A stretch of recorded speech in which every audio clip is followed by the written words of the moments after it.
السلام علیکم ورحمۃ اللہ وبرکاتہ۔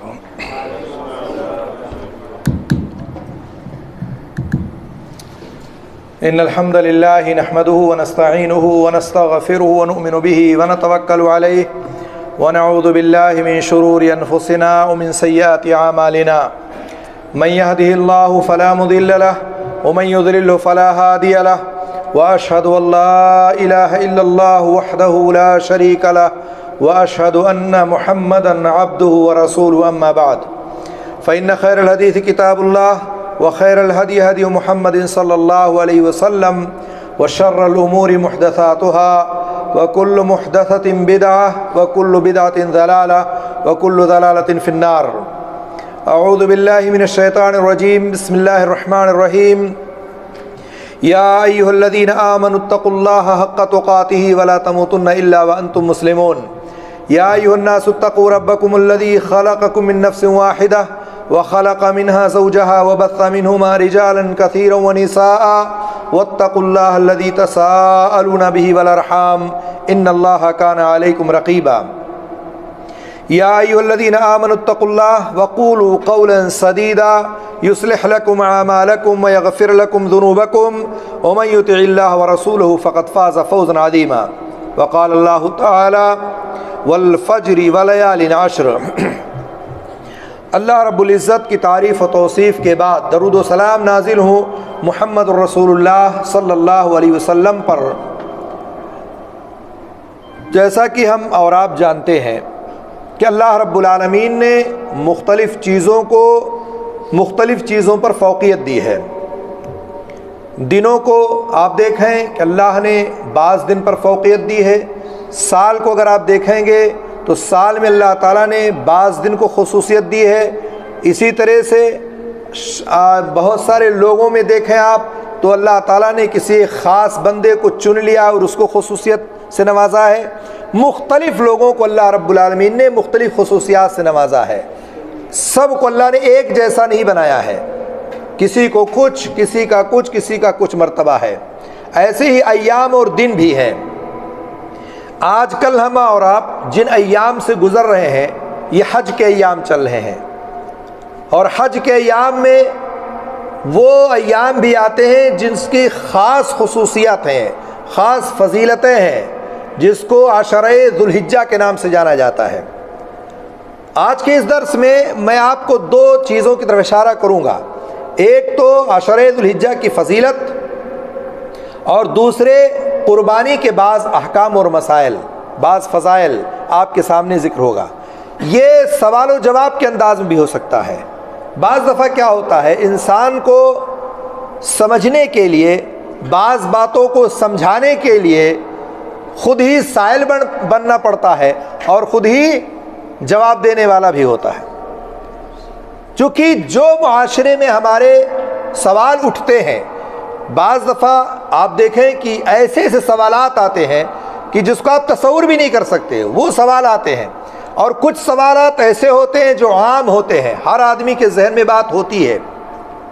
تو ان سوالات کو میں خود کروں گا اور آپ کو اس کا جواب دوں گا، اور آپ کے ذہن میں اس کے تعلق سے اگر کوئی سوال رہ جائے قربانی کے تو آپ اس کو یاد رکھیں، درس کے آخر میں اس کو پوچھیں، وہ سوال کریں۔ سب سے پہلے اگر آپ دیکھیں تو عشرہ ذو الحجہ کا مطلب کیا ہے؟ یعنی ذی الحجہ کے پہلے 10 دن، 1 سے لے کر کے اور 10 تک، یہ عشرہ ذو الحجہ کہلاتا ہے۔ جس طرح سے رمضان کے مہینے میں آپ دیکھتے ہیں کہ پہلا عشرہ، دوسرا عشرہ، تیسرا عشرہ، یعنی 10 دن کا ایک عشرہ ہوتا ہے، اور اسی میں سے 10 ذی الحجہ کا بھی ایک عشرہ ہے۔ عشرہ ذو الحجہ میں اگر آپ دیکھیں تو اگر آپ سے کوئی یہ سوال کرے کہ پورے سال میں دنوں میں سب سے افضل دن کون سا ہے، سب سے بہتر دن کون سا ہے، تو آپ کا جواب ہوگا کہ سال بھر کے دنوں میں سب سے افضل دن اگر کوئی ہے تو وہ ذی الحجہ کے ابتدائی کے 10 دن ہیں، یعنی عشرہ ذو الحجہ ہے۔ 360 دن ہوتے ہیں، انگریزی کے حساب سے آپ 365 بھی مان سکتے ہیں۔ تو ان میں سب سے افضل دن کون سا ہے دنوں میں؟ تو یہ عشرہ ذو الحجہ ہے، ذی الحجہ کے 10 دن ہیں۔ اچھا کیوں عشر ذوالحجہ کو اللہ رب العالمین نے دیگر دنوں پر فضیلت اور فوقیت عطا فرمائی ہے؟ آخر ایسا کیوں ہے؟ اس کی وجہ کیا ہے؟ ایک سوال اٹھتا ہے کہ 365 دنوں میں سب سے افضل دن ہی کیوں قرار دیا گیا ہے؟ اس کی کچھ وجوہات ہوگی، کچھ حکمتیں ہوگی، تو اس حکمت اور اس وجوہات کو جاننا چاہیے۔ مختلف اسباب اور مختلف چیزیں ہیں۔ سب سے پہلی چیز، اللہ رب العالمین نے قرآن میں قسم کھائی، والفجر ولیال عشر، قسم ہے فجر کی اور قسم ہے مجھے 10 راتوں کی۔ اللہ رب العالمین جس چیز کی قسم کھا لیتا ہے اس کی اہمیت بڑھ جاتی ہے۔ مختلف چیزوں کے اللہ نے قسمیں کھائی ہیں قرآن کریم میں، کہیں آپ دیکھیں اللہ نے چاشت کی قسم کھائی ہے، کہیں صبح کی قسم کھائی ہے، کہیں سورج کی، کہیں چاند کی، کہیں زمین کی، کہیں آسمان کی، مختلف قسمیں اللہ تعالیٰ نے کھائی ہے۔ اور یہاں یہ بات بھی بتاتے چلوں کہ اللہ رب العالمین کو یہ حق حاصل ہے کہ وہ جس چیز کی چاہے قسم کھا سکتا ہے۔ وہ خالق ہے، اپنی پیدا کردہ چیزوں کی جس چیز کی چاہے قسم کھا سکتا ہے، لیکن بندے کو یہ حق حاصل نہیں ہے کہ بندہ اللہ کو چھوڑ کے کسی اور چیز کی قسم کھائے۔ جیسے ہمارے معاشرے میں بہت ساری قسمیں رائج ہیں کہ نہیں، سر کی قسم، روزی کی قسم، ماں کی قسم، باپ کی قسم، اولاد کی قسم، مختلف قسمیں کھائی جاتی ہیں۔ یہ جتنی بھی قسمیں کھائی جاتی ہیں یہ آپ جان لے کہ اللہ کے رسول صلی اللہ علیہ وسلم نے فرمایا ہے، من حلف لغیر اللہ فقد کفر واشرک، جس نے بھی اللہ کو چھوڑ کے کسی اور کی قسم کھائی تو گویا کہ اس نے کفر کیا یا شرک کیا۔ تو قسم اگر کھانا ہی ہے، اگر کوئی ضرورت پڑ ہی جائے کسی کو تو آپ اللہ کی قسم کھائیں۔ یہ روزی روٹی، اولاد، ماں باپ، بھائی بہن کی قسمیں نہیں کھائی جائے گی۔ اگر آپ کھاتے ہیں تو آپ گویا کہ کفر و شرک کا ارتکاب کر رہے ہوتے ہیں۔ اس لیے اس چیز کو ہمیشہ یاد رکھیں۔ اور اللہ جس چیز کی قسم کھا لے، اللہ رب العالمین کی قسم کھانے کی وجہ سے اس کی اہمیت بڑھ جاتی ہے۔ اسی طرح سے جمہور اہل علم کے نزدیک 10 راتوں سے مراد ذی الحجہ کی پہلی 10 راتیں ہیں۔ عشر ذی الحجہ کے ایام میں سب سے بہتر ایام جو ہیں، اس کی وجہ حضرت جابر رضی اللہ تعالیٰ عنہ کی روایت ہے، فرماتے ہیں کہ اللہ کے رسول صلی اللہ علیہ وسلم نے فرمایا، دنیا کے ایام میں سب سے افضل دن عشر ذی الحجہ کے ایام اور دن ہے۔ پوچھا کہ اللہ کے رسول، کیا اللہ کے راستے میں جہاد بھی نہیں ہے؟ لوگ اللہ کے راستے میں لڑنے جاتے ہیں، جہاد کرنے جاتے ہیں، آپ نے فرمایا جہاد بھی نہیں ہے، الا یہ کہ کوئی شخص اپنی جان اور مال لے کر کے اللہ کے راستے میں نکلے اور اس کا چہرہ غبار آلود ہو، تو اس کی فضیلت زیادہ ہے کہ گیا اور اللہ کے راستے میں شہید ہو گیا اور اس کا چہرہ غبار آلود ہو گیا۔ اللہ کی نظر میں ان ایام میں کیے جانے والے اعمال دیگر دنوں میں کرنے سے زیادہ بہتر اور افضل ہے۔ حضرت عبداللہ بن عباس کی روایت ہے صحیح بخاری میں، کہتے ہیں کہ عشر ذی الحجہ میں کیے گئے عمل صالح اللہ رب العالمین کے نزدیک جس قدر محبوب ہے اور پیارا ہے اتنا کسی اور دن میں نہیں ہے۔ صحابہ کرام رضی اللہ تعالیٰ عنہ اجمعین نیاز کیا کہ اللہ کے رسول جہاد بھی نہیں ہے؟ یہاں پھر سوال ہوا کہ اللہ کے رسول اللہ کے راستے میں انسان لڑتا ہے، جہاد کرتا ہے، تو وہ بھی نہیں ہے؟ اللہ کے رسول صلی اللہ علیہ وسلم نے پھر فرمایا جہاد بھی نہیں ہے، ہاں مگر کوئی شخص اپنی جان اور مال کو لے کر اللہ کے راستے میں نکلا لیکن کچھ بھی لے کر واپس نہیں ہوا، شہید ہو گیا، جان بھی گئی اور مال بھی چلا گیا اللہ کے راستے میں، تو وہ زیادہ افضل ہے۔ تو اس طرح سے اس وجہ سے یہ عمل زیادہ افضل و بہتر ہے۔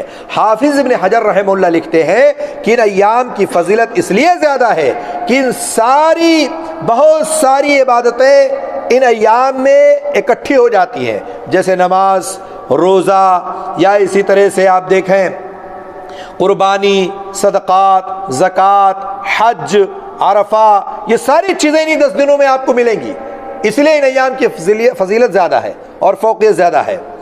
ان ایام میں کثرت سے ہمیں ذکر و اذکار کرنی چاہیے، کثرت سے اللہ کو یاد کرنا چاہیے، ذکر و اذکار کرنا چاہیے۔ اللہ تعالیٰ نے فرمایا ہے سورہ حج میں، وَيَذْكُرُ اسْمَ اللَّهِ فِي أَيَّامٍ مَعْلُومَاتٍ، ان مقررہ دنوں میں اللہ کا نام لیا کرو، یاد کیا کرو۔ یہ ایام معلومات جو ہیں، حضرت عبداللہ بن عباس فرماتے ہیں کہ عشر ذی الحجہ ہے ایام معلومات، اس لیے اگر ہم اس میں داخل ہوتے ہیں تو ہمیں کثرت سے اللہ کے ذکر کرنا چاہیے۔ انہی دنوں میں عرفہ کا دن آتا ہے، عرفہ 9 ذی الحجہ کو، اسی لیے یہ افضل ایام و دن مانے جاتے ہیں۔ سب سے زیادہ اللہ رب العالمین عرفہ کے دن لوگوں کو جہنم سے آزاد کرتا ہے، اس لیے ظاہر سی بات ہے جن دنوں میں جہنم سے آزادی ملے اس کی اہمیت و فضیلت تو ویسے بڑھ جاتی ہے۔ اللہ تعالیٰ عرفہ کے دن کثرت سے لوگوں کو جہنم سے آزاد کرتا ہے، اور اسی طرح سے اللہ رب العالمین بہت سارے لوگوں کو آگ سے آزاد کر دیتا ہے۔ عشرہ ذی الحجہ میں یوم النحر بھی آتا ہے جس میں آپ قربانی کرتے ہیں، قربانی کا دن۔ اللہ کے رسول صلی اللہ علیہ وسلم کی حدیث ہے، آپ صلی اللہ علیہ وسلم نے فرمایا ان اعظم الایام عند اللہ یوم النحر ثم یوم القر، کہ اللہ کے نزدیک سب سے زیادہ محبوب دن یوم النحر ہے، یوم الاضحیٰ کا دن ہے، پھر اس کے بعد یوم القر ہے۔ یوم القر جانتے ہیں کس کو کہتے ہیں؟ یوم القر 11 ذی الحجہ کو یوم القر کہتے ہیں، اور ایام تشریق میں بھی 11، 12، 13 آتا ہے۔ تو یوم النحر افضل دن، اور اس کے بعد یوم القر 11ویں ذی الحجہ کا دن ہے۔ ظاہر سی بات ہے اسی ایام میں حجاج جو مینا میں ہوتے ہیں اور جا کر کے وہاں رہتے ہیں۔ تو یہ کئی ایک فضیلتیں جمع ہونے کی وجہ سے اس کی اہمیت بڑھ جاتی ہے اور فضیلت بڑھ جاتی ہے۔ عشرہ ذی الحجہ میں اگر کوئی روزہ رکھنا چاہے تو اس کی کیا اہمیت ہے، کیا فضیلت ہے؟ عشرہ ذی الحجہ میں روزہ رکھنا ایک نیک عمل ہے، مستحب ہے کہ انسان اس میں روزہ رکھنا چاہے تو رکھ سکتا ہے، کیونکہ روزہ رکھنے کا ایک عظیم ثواب ہے جو کسی سے مخفی نہیں ہے کہ اللہ رب العالمین کتنا اس کو جو ہے بہتر سے بہتر بدلہ دیتا ہے۔ آپ صلی اللہ علیہ وسلم ذی الحجہ کے 9ویں تاریخ یوم عاشوراء کو، اور ہر مہینے 3 دن یعنی ایام 20 میں، اور ہفتے کے یوم الخمیس اور یوم الاثنین کو روزہ رکھا کرتے تھے۔ تو اگر آپ پورے عشرہ ذی الحجہ میں روزہ نہیں رکھ سکتے ہیں 1 سے لے کے 9 تک، تو کم سے کم آپ یوم عرفہ کو روزہ ضرور رکھیں، یوم عرفہ کا روزہ ضرور رکھیں۔ اور اسی طرح سے یوم عرفہ کا روزہ رکھنے کی فضیلت کیا ہے؟ کون بتائے گا کیا فضیلت ہے یوم عرفہ کا اگر روزہ رکھیں تو؟ ہاں، 1 سال گزشتہ اور 1 سال آئندہ کے گناہ معاف ہو جاتے ہیں۔ جزاک اللہ خیر، یہ فضیلت ہے، 1 روزے کے بدلے میں 2 سال کے گناہ معاف۔ کتنی بڑی فضیلت ہے۔ آپ نے بھی شوال کے روزے رکھے ہوں گے، آپ نے بھی رمضان کے روزے رکھے۔ رمضان کے روزہ رکھنے کے بعد اس کا مطلب یہ نہیں کہ آپ بالکل ٹھنڈے پڑ جائے آدمی، یہ نوافل روزوں کا اہتمام کرتا رہے۔ تو اگر آپ 9 دن نہیں روزہ رکھ سکتے ہیں تو کم سے کم آپ عرفہ کا روزہ ضرور رکھیں، 1 روزے کے بدلے 2 سال کا گناہ آپ کا معاف ہوتا ہے۔ اسی طرح سے آپ جب عشرہ ذی الحجہ میں داخل ہو جائیں، یعنی آپ کو پتہ چل گیا، اعلان ہو گیا کہ ذی الحجہ کی آج پہلی تاریخ ہے، وہیں سے آپ کو حکم ہے کہ آپ تکبیرات کہیں۔ تکبیرات کہنے کا حکم آپ کو ہے۔ تکبیر آپ کو معلوم ہے کہ کون سی تکبیر ہے؟ وہ اللہ رب العالمین کے نزدیک کوئی عمل اتنا باعظمت اور محبوب نہیں ہے جتنا وہ ہے جو اس ایام میں کیے جائیں، کہ اس میں آپ کثرت سے تکبیر، تحلیل، تحمید، تسبیح یہ سارے عمل کریں اور پڑھیں۔ اللہ اکبر، اللہ اکبر، اللہ اکبر، لا الہ الا اللہ، واللہ اکبر، اللہ اکبر وللہ الحمد، کثرت سے آپ ان 10 ایام میں پڑھتے رہیں۔ تو اس طرح سے تکبیرات آپ کو پڑھنا ہے۔ اور اسی طرح سے کب تک پڑھنا ہے؟ ذو الحجہ کی چاند نظر آیا، ایام تشریق کے آخری دن تک پڑھ سکتے ہیں آپ، یعنی مغرب کی نماز تک۔ جب 14ویں تاریخ آ جائے ذو الحجہ کی تب آپ کو روکنا ہے، یعنی کب سے؟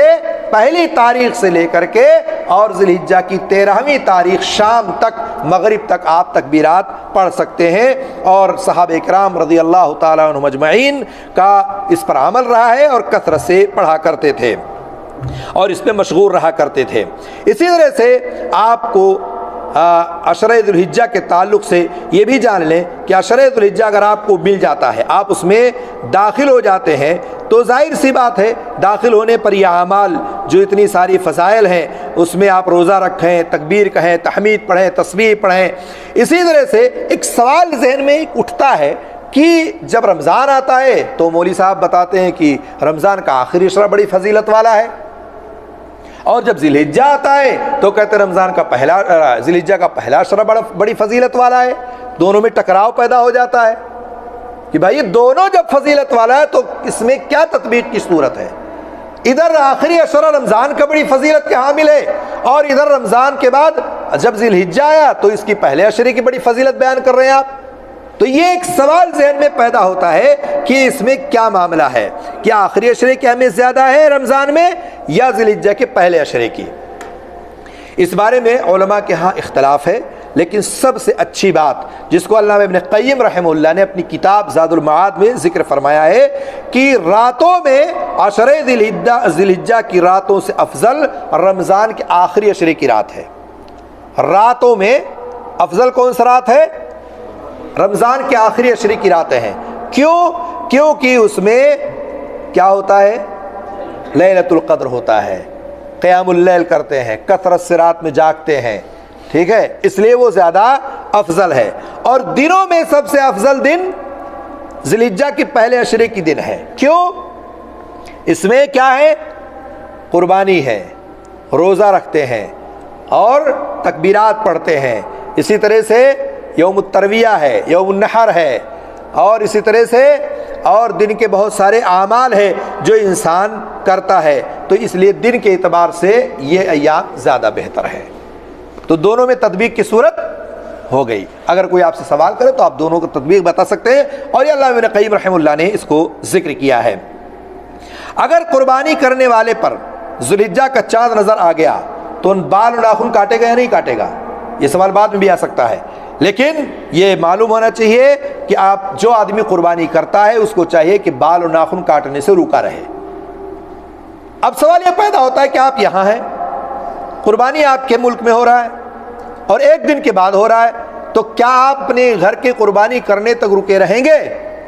صحیح بات یہ ہے کہ آپ رکے رہیں گے جب تک کہ آپ کی قربانی وہاں ہو نہ جائے۔ اگرچہ یہاں نماز پڑھ لی گئی ہے، اگرچہ یہاں قربانی ہو گئی ہے، لوگ کر رہے ہیں، لیکن ابھی آپ کے نام کی قربانی آپ کے گھر پر نہیں ہوئی ہے، اس لیے آپ بال و ناخن وغیرہ کاٹنے سے رکے رہیں گے۔ جب آپ کے گھر پر ہو جائے گی تب آپ بال و ناخن کاٹیں گے۔ اگر کوئی بھول چوک سے کاٹ لیا تو اس پر کچھ نہیں ہے، کوئی کفارہ نہیں ہے، توبہ کرے، استغفار کرے۔ اور اسی طرح سے ہمیں چاہیے کہ ہم یہ کام ضرور کریں، چونکہ ہمارے معاشرے میں یہ بہت کم ہوتا ہے، اور ایک سوال یہ بھی پیدا ہوتا ہے کہ ایک ہی قربانی ہے مثال کے طور پر، اور پورے گھر والوں کی طرف سے ہوگا، وہ من جمیع وعن جمیع اہل بیتہ کہتے ہیں نا، تو کیا پورے گھر والے قربانی کرنے یعنی بال و ناخن کاٹنے سے رکے رہیں گے؟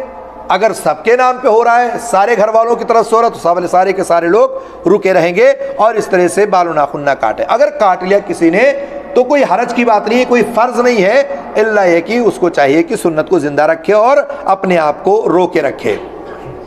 اور اسی طرح سے یہ بھی معلوم ہونا چاہیے کہ ایک آدمی قربانی کرنے والا شخص کنگھی کر رہا ہے، بال جھاڑ رہا ہے عشرہ ذی الحجہ میں، اور اس کے بعد بال ٹوٹ گئے ہیں، گر گئے ہیں، تو کیا کرے وہ؟ اس پر کیا کرنا ہے اس کو؟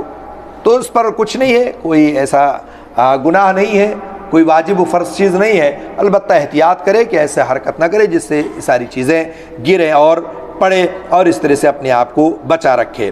تو بہرحال یہ عشرہ ذی الحجہ کے فضائل ہیں، اور عشرہ ذی الحجہ میں کرنے والے اور ہونے والی یہ کام ہے۔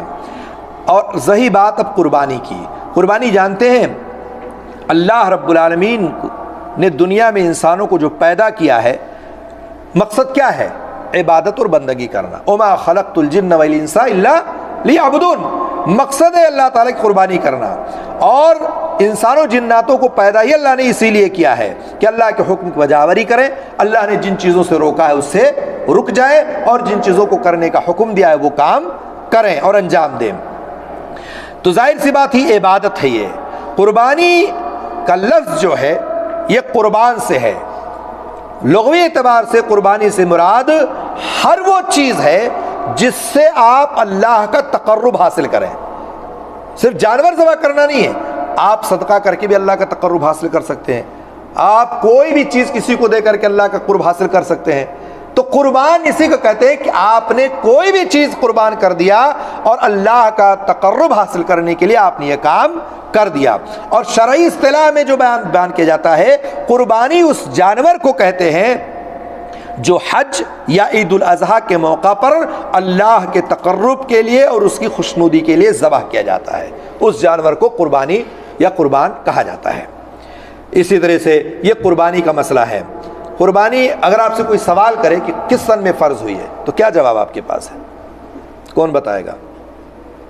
قربانی کب فرض ہوئی ہے؟ جیسے کہتے ہیں نا نماز کب فرض ہوئی ہے، روزہ کب فرض ہوا، تو قربانی بھی تو ایسا تو نہیں کہ شروع میں فرض ہو گئی تھی۔ نماز کب فرض ہوئی؟ نماز جانتے ہیں کب فرض ہوئی ہے؟ معراج میں فرض ہوئی ہے، ٹھیک ہے، یعنی اللہ کے رسول کی ہجرت سے 3 سال پہلے راجح قول کے مطابق۔ روزہ کب فرض ہوا؟ سن 2 ہجری میں، یعنی اللہ کے رسول جب مکہ سے مدینہ ہجرت کر گئے تو دوسرے سال۔ ایسے ہی قربانی کب فرض ہوئی؟ قربانی بھی سن 2 ہجری میں ہی فرض ہوئی ہے۔ کب؟ سن 2 ہجری میں قربانی مسنون ہوئی ہے۔ فرض کا مطلب نہیں، مسنون سنت ہے یہ۔ اسلام میں قربانی کا کیا حکم ہے؟ اہل علم کے صحیح قول کے مطابق قربانی کرنا سنت مؤکدہ ہے، آپ اس کو فرض اور واجب نہیں قرار دے سکتے ہیں۔ جس شخص کے پاس مالی استطاعت ہو، طاقت ہو، اسے قربانی ضرور کرنی چاہیے، کیونکہ یہ عید الاضحیٰ اور ایام تشریق کی عبادتوں میں سے ایک عبادت ہے۔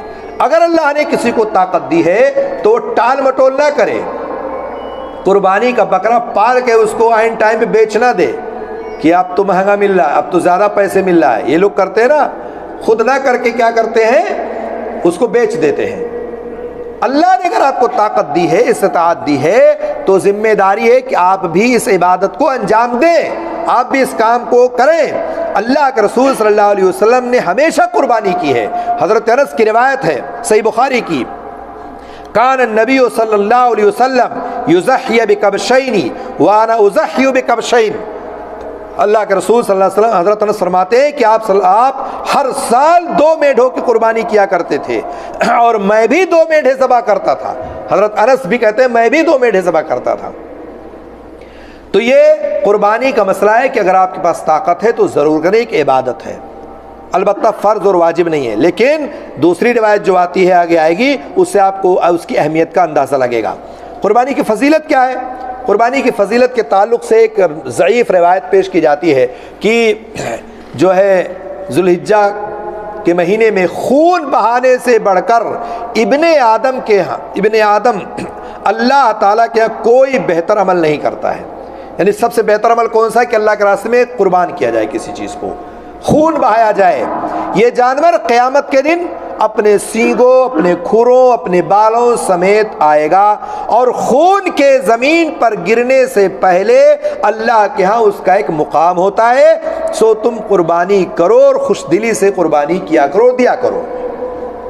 یہ روایت ضعیف ہے اور بہت سارے علماء و خطبہ اس کو بار بار بیان کرتے ہیں، لیکن چونکہ بہت زیادہ شدید ضعیف نہیں ہے، علماء کی بڑی اکثریت ہے جو ضعیف احادیث کو بھی فضائل میں بیان کرتی ہے۔ اگر عقائد کے تعلق سے ہو تو کوئی اس میں دو رائے نہیں کہ اس چیز کو لی جائے گی، لیکن یہ فضائل میں ہے، اس لیے فضائل کے تعلق سے اس کو پیش کیا جاتا ہے۔ تو اس لیے ضروری ہے کہ آپ قربانی کریں، اور یہ مقام و مرتبہ اللہ رب العالمین کے ہاں بہت زیادہ ہے۔ اس کی حکمت کیا ہے قربانی کرنے کی؟ اگر آپ سے کوئی سوال کرے کہ آخر ہم قربانی کرتے کیوں ہیں، ایک غیر مسلم پوچھ لے آپ سے، بھائی کیا ضرورت ہے آپ کو بار بار یہ بکرا ذبح کرنے کی یا دیگر جانوروں کو کاٹنے کی، کیا حکمت ہے اس کی؟ تو پہلی حکمت تو یہ ہے کہ ہم اپنے جد امجد حضرت ابراہیم علیہ السلام کی اقتداء میں قربانی کرتے ہیں، جنہیں اپنے جگر کے ٹکڑے کو ذبح کرنے کا حکم دیا گیا تھا۔ اللہ تعالیٰ نے اس کے بدلے میں ایک میڈھے کی شکل میں قربانی کرنے کا حکم دیا۔ دوسری حکمت یہ ہے کہ عید کے دن لوگوں پر کشادگی کرنا مقصد ہے۔ جب ایک مسلمان قربانی کرتا ہے تو خود اور اپنے اوپر، اپنے اہل و عیال پر، اپنے گھر و خاندان پر، رشتہ داروں پر، پاس پڑوس والوں پر کشادگی پیدا کرتا ہے، اور اس طرح سے لوگ کھاتے اور پیتے ہیں۔ اور اسی طرح سے جب ایک مسلمان قربانی کرتا ہے تو یہ ساری چیزیں اس کے ہوتا ہے، اور گوشت ہدیہ کرتا ہے، کھاتا ہے، کھلاتا ہے لوگوں کو، پڑوسیوں کو، قریبوں، رشتہ داروں کو، سب کو، تو ایک دوسرے پر کشادگی پیدا ہو جاتی ہے۔ اور یقیناً آپ دیکھیں، اگر غور کریں تو یہ کشادگی ہوتی ہے۔ کتنے ایسے آپ کو فیملی ملیں گے، کتنے گھر والے ملیں گے کہ سال ہر سال بکرے کا گوشت نہیں کھاتے ہیں، آتا ہی نہیں ان کے گھروں میں، مہنگائی اتنی ہے، ان کے پاس استطاعت نہیں ہے، طاقت نہیں ہے، لیکن جب قربانی کے ایام آتے ہیں تو اللہ رب العالمین اس گوشت کو سارے گھروں میں پہنچا دیتا ہے اور اس طرح سے لوگ کشادگی کے ساتھ کھاتے ہیں. جن کے گھروں میں کبھی نہیں ہوا وہ بھی گوشت کھا لیتے ہیں اور اس طرح سے خوش ہو جاتے ہیں. اب رہی بات یہ کہ قربانی کن لوگوں پر ہے. ہر صاحب استطاعت پر قربانی ہے. جو بھی طاقت رکھتا ہے وہ قربانی ضرور کرے, یہ سنت مؤکدہ ہے. اللہ کے رسول صلی اللہ علیہ وسلم کی حدیث ہے, اگر استطاعت رکھنے کے باوجود اگر کوئی شخص قربانی نہیں کرتا ہے تو وہ بہت بڑی فضیلت سے محروم ہے. اور آپ صلی اللہ علیہ وسلم نے فرمایا من وجد ساعۃ فلم یضحی فلا یقربن مصلانا. کہا آپ نے, مسند احمد کی روایت ہے, علامہ البانی نے اس حدیث کو حسن قرار دیا ہے. جس کے پاس استطاعت ہے, طاقت ہے, قوت ہے قربانی کرنے کی, اس کو چاہیے کہ وہ قربانی ضرور کرے. اگر وہ پھر بھی قربانی نہیں کرتا ہے تو وہ ہماری عیدگاہ کے قریب نہ آئے. یعنی کہ اتنی اہمیت ہے اس کی کہ آپ کے پاس طاقت ہو اور آپ قربانی نہ کریں تو اللہ کے رسول نے کیا کہا, وہ ہماری عیدگاہ میں نہ آئے. یعنی نمازیوں کے صف میں شامل نہ ہو, نماز پڑھنے نہ آئے, وہ دور رہے ایسے لوگ جو استطاعت رکھنے کے باوجود قربانی نہیں کرتے ہیں. اس لیے ضروری ہے کہ اگر ہمارے پاس طاقت ہے, قوت ہے, تو ہم اللہ کے راستے میں قربانی ضرور کریں. جتنی طاقت ہو, 1 2 3 جتنی طاقت ہو اتنی وہ کرے. اور خاص طور سے یوم النحر کی فضیلت ہے.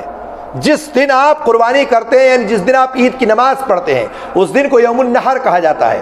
اس کے بعد والے ایام کو ایام تشریق کہا جاتا ہے. تو یوم النحر کی فضیلت خاص طور سے ہے. اللہ کے رسول نے فرمایا ہے ان اعظم الایام عند اللہ یوم النحر ثم یوم القر. گویا کہ یوم النحر کی فضیلت زیادہ ہے. بہت سارے لوگ پہلی نہ کر کے دوسری کو کریں گے, تیسری کو کریں گے. اگر کئی ایک آپ کے پاس ہے تو آپ مختلف ایام میں کریں, لیکن افضل دن میں آپ ضرور قربانی کریں چونکہ اس دن زیادہ فضیلت ہے. اور ابن قیم رحم اللہ فرماتے ہیں اللہ کے یہاں افضل ترین دن یوم النحر ہے اور یہی حج اکبر کا دن ہے. جس دن حاجی 10 ذی الحجہ کو جا کے کنکریاں مارتا ہے, بال مڈاتا ہے, قربانی کرتا ہے, طواف افاضہ کرتا ہے, سعی کرتا ہے, یہ ساری چیزیں اس دن اکٹھی ہوتی ہیں اور اس لیے اس دن کی فضیلت اور اہمیت کچھ زیادہ ہی ہے. تو یوم النحر کو قربانی کرنا زیادہ افضل ہے بنسبت ایام تشریق کے. لیکن اگر کسی کے پاس کئی ایک بکرے ہیں, کئی ایک قربانیاں ہیں, تو کیا کرے وہ, آج 1 2 کر لیا, اگلے دن 1 2 کر لیا, اس کے بعد کر لیا. اس طرح سے وہ کئی دنوں میں کر سکتا ہے. رہی بات یہ کہ قربانی کرنے کا وقت کیا ہے. قربانی کرنے کا وقت نماز سے پہلے ہے یا نماز کے بعد ہے. ظاہر سی بات ہے, معاشرے میں معروف ہے کہ نماز کے بعد ہے اور نماز کے بعد ہی ہے.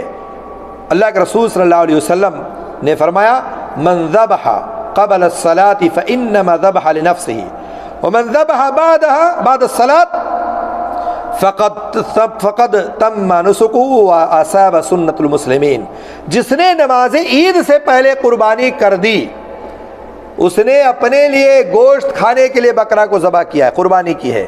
اور جس نے نماز عید پڑھنے کے بعد قربانی کی ہے اس نے کیا کیا, مسلمانوں کا طریقہ پا لیا, اس نے سنت کو پا لیا. تو کب اصل وقت ہے قربانی کا, عید کی نماز کے بعد ہے. عید کی نماز سے پہلے قربانی نہیں ہے. امام بخاری رحمہ اللہ نے اپنی صحیح میں ایک باقاعدہ ایک روایت نقل کی ہے جس کا میں ترجمہ کر دیتا ہوں. کہا سب سے پہلے جس چیز سے ہم اپنے اس دن یعنی عید الاضحیٰ کی شروعات کریں گے وہ یہ ہے کہ ہم عید کی نماز پڑھیں گے. آپ صبح اٹھیں گے, نہائیں گے, دھوئیں گے, بہترین لباس پہنیں گے, خوشبو لگائیں گے, تکبیرات پڑھتے ہوئے عیدگاہ جائیں گے. اس کے بعد عیدگاہ سے واپس آ کر آپ کیا کریں گے, قربانی کریں گے. جس نے اس طرح کیا وہ یقیناً ہمارے طریقے کو پہنچ گیا, یعنی اللہ کے رسول کے طریقے کو پا لیا. اور جس نے عید کی نماز سے پہلے جانور ذبح کر لیا اس نے اپنے گھر والوں کے لیے گوشت کھانے میں جلدی کر دی اور اس میں کوئی چیز اس کو نہیں ملے گی, کوئی سنت طریقہ نہیں ملا, کوئی ثواب اس کو نہیں ملے گا. اس لیے قربانی عید کی نماز کے بعد ہے. ایک سوال بہت زیادہ اٹھتا ہے لوگوں کے یہاں کہ آیا قربانی کرنا افضل ہے یا قربانی کے پیسے کو صدقہ کر دینا افضل ہے. بہت سارے لوگ سوال کرتے ہیں بھائی بہت غریب ہے, مسکین ہے, ہم کیوں قربانی کریں, چلو اپنے اس پیسے کو بیٹی کی شادی میں دے دیتے ہیں, فلاں کی شادی میں دے دیتے ہیں,